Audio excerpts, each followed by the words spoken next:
ಹಾಕ್ತೀವಿ ಸರ್.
ಇವತ್ತು ಕಲಬುರಗಿ ನಗರದ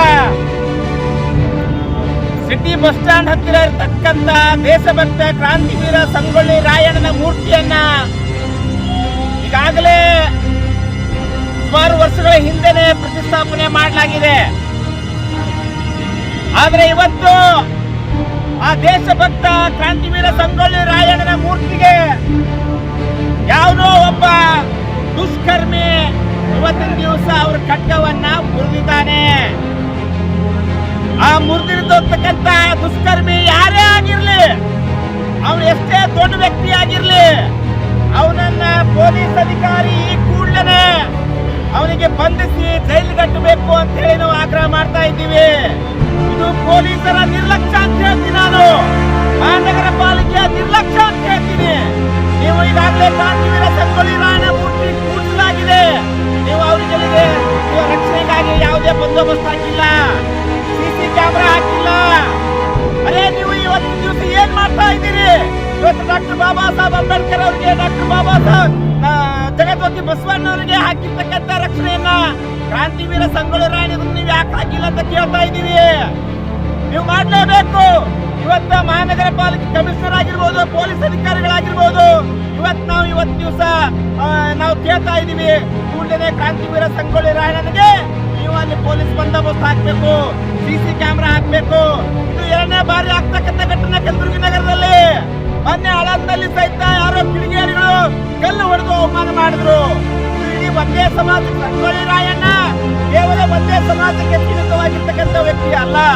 ಈ ಕರ್ನಾಟಕ ರಾಜ್ಯಕ್ಕೆ, ಕರ್ನಾಟಕ ರಾಜ್ಯಕ್ಕೆ ಒಂದು ಸ್ವಾತಂತ್ರ್ಯವನ್ನ ತಂದುಕೊಟ್ಟಿರ್ತಕ್ಕಂಥ ಸ್ವಾತಂತ್ರ್ಯ ಪ್ರೇಮಿ ಅವ ದೇಶಭಕ್ತ, ರಾಷ್ಟ್ರಭಕ್ತ, ಎಲ್ಲ ಸಮುದಾಯಕ್ಕೂ ಬೇಕಾಗಿರ್ತಕ್ಕಂಥ ವ್ಯಕ್ತಿ ಕ್ರಾಂತಿವೀರ ಸಂಗೊಳ್ಳಿ ರಾಯಣ್ಣ ಇದ್ದಾರ. ಆ ಕಾರಣಕ್ಕಾಗಿ ಕೂಡಲೇ ಈ ಮಹಾನಗರ ಪಾಲಿಕೆಯವರು, ಪೊಲೀಸರು, ಜಿಲ್ಲಾಧಿಕಾರಿ ಕೂಡಲೇ ಅವರಿಗೆ ರಕ್ಷಣೆ ನೀಡಬೇಕು.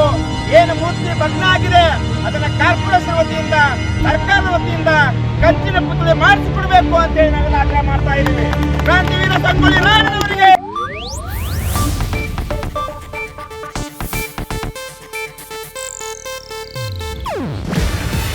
ಇದು ಏಷ್ಯಾನೆಟ್ ನ್ಯೂಸ್ ನೆಟ್ವರ್ಕ್ ಪ್ರಸ್ತುತಿ. ನೀವು ನೋಡ್ತಿದ್ದೀರಾ ಏಷ್ಯಾನೆಟ್ ಸುವರ್ಣ ನ್ಯೂಸ್.